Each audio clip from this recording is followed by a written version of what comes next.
Mereka datang dengan sikap hormat. Dan disinilah kita harus mulai curiga, karena dalam sejarah manusia ada satu pola yang selalu berulang. Yang hari ini direndahkan, seringkali justru yang paling ditakuti di masa depan.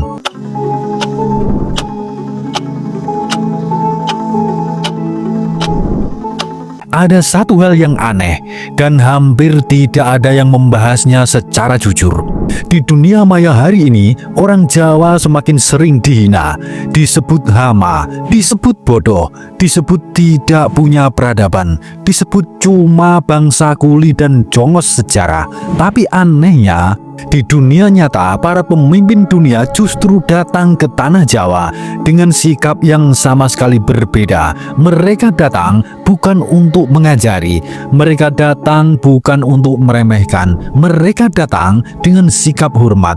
Dan disinilah kita harus mulai curiga, karena dalam sejarah manusia ada satu pola yang selalu berulang. Yang hari ini direndahkan, seringkali justru yang paling ditakuti di masa depan. Assalamualaikum warahmatullahi wabarakatuh. Salam rahayu sedulur Nusantara. Sebelum kita bedah lebih mendalam, silahkan tulis doa dan harapan panjenengan semua di kolom komentar. Dan bagi sedulurku yang muslim, jangan lupa tulis sholawat. Atas berkat rahmat Allah Subhanahu wa Ta'ala, doa-doa kita semua terkabul. Yang pertama, rahasia besar di balik penghinaan Jawa. Kalau kita perhatikan baik-baik, penghinaan terhadap Jawa di internet itu tidak muncul sekali dua kali. Ia muncul terus, berulang, polanya sama, narasinya mirip. Jawa itu hama, Jawa itu feodal, Jawa tidak maju, Jawa itu beban sejarah. Sekilas terlihat seperti ejekan biasa, tapi kalau ini cuma candaan, kenapa selalu Jawa? Kenapa bukan suku yang lain? Dan yang lebih aneh lagi, kenapa narasi ini terus diulang seperti kaset rusak? Disinilah kita mulai sadar, ini bukan sekedar ejekan. Ini adalah pembentukan persepsi. Yang kedua, saat Jawa dihina, Presiden Eropa berdiri di Candi Borobudur. Beberapa waktu lalu, Presiden Prancis Emmanuel Macron berdiri di Candi Borobudur. Ingat baik-baik, dia datang bukan sekedar turis. Dia datang sebagai kepala negara dari salah satu pusat peradaban Eropa.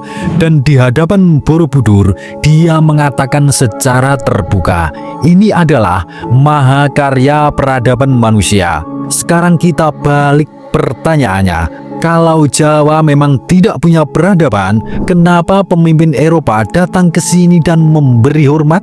Kenapa bukan kita yang disuruh datang ke sana untuk belajar? Yang ketiga, Borobudur adalah sebuah mahakarya, bukan candi sembarangan.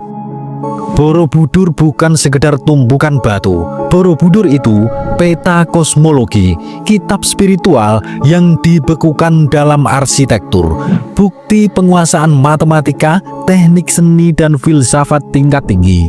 Bangunan seperti ini tidak mungkin dibuat oleh bangsa yang primitif, tidak mungkin dibuat oleh bangsa yang bodoh, tidak mungkin juga dibuat oleh bangsa yang tidak punya peradaban. Dan justru karena itu, Borobudur selalu jadi masalah bagi narasi bahwa Jawa itu bangsa kecil.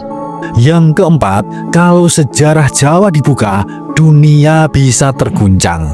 Sejarah bukan cuma cerita masa lalu. Sejarah adalah alat membentuk cara berpikir manusia. Dan selama ratusan tahun, sejarah Jawa lebih sering diceritakan sebagai yang dijajah, yang kalah, dan yang tertinggal, bukan sebagai pusat peradaban maritim, pusat perdagangan dunia, dan salah satu pusat kebudayaan besar Asia Tenggara. Karena kalau cerita ini dibuka utuh, banyak versi sejarah dunia harus ditulis ulang. Yang kelima, rahasia tersembunyi ajaran Jawa. Banyak orang mengira ajaran Jawa itu ribet, penuh mistik, dan penuh simbol aneh. Padahal inti ajaran leluhur Jawa itu sangat sederhana, hanya dua prinsip utama. Aiwaha gawe tatu tiasing sapodo-podo, jangan menyakiti hati sesama. Aiwaha gawe pepati samining dumadi, jangan membunuh sesama makhluk hidup. Perhatikan baik-baik, tidak ada ajaran menaklukkan dunia, tidak ada ajaran menguasai bangsa lain, dan tidak ada ajaran menjadi penguasa global. Yang ada cuma satu, jangan merusak kehidupan. Yang keenam, inilah fakta tersembunyi yang membuat dunia tidak nyaman. Sekarang mari kita bayangkan, bagaimana kalau ada satu bangsa yang benar-benar hidup dengan prinsip tidak mudah membenci, tidak mudah membunuh, tidak mudah diadu domba, dan tidak mudah diprovokasi. Bangsa seperti ini sulit dikendalikan dengan ketakutan. Dan dalam sejarah, bangsa yang sulit dikendalikan selalu dianggap berbahaya. Yang ketujuh, misteri spiritualitas Jawa yang disembunyikan.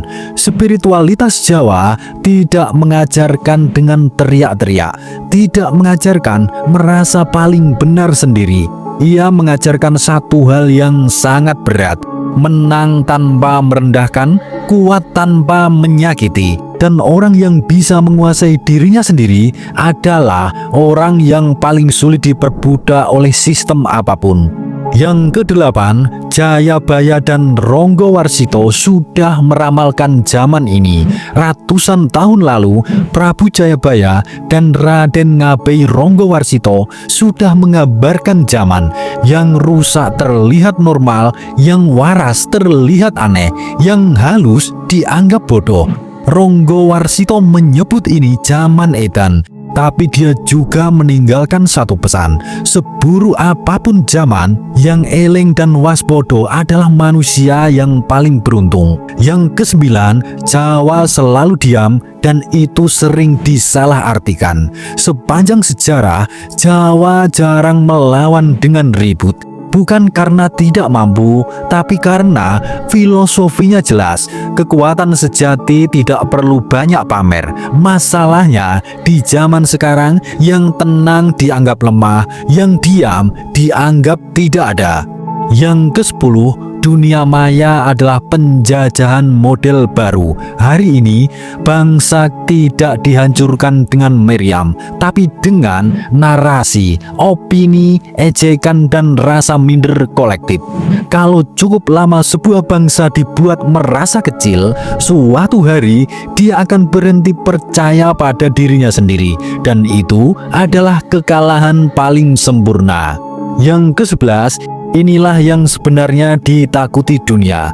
Bukan Jawa yang kaya, bukan Jawa yang kuat, tapi Jawa yang sadar siapa dirinya. Karena bangsa yang sadar jati dirinya tidak mudah dikendalikan dengan mudah. Mungkin hari ini Jawa masih sering dihina, masih sering diremehkan, masih sering dipermalukan, tapi sejarah selalu punya pola yang sama. Yang paling sering diremehkan biasanya justru yang paling ditakuti. Suradira Jayaningrat lebur dening pangastuti. Wassalamualaikum warahmatullahi wabarakatuh.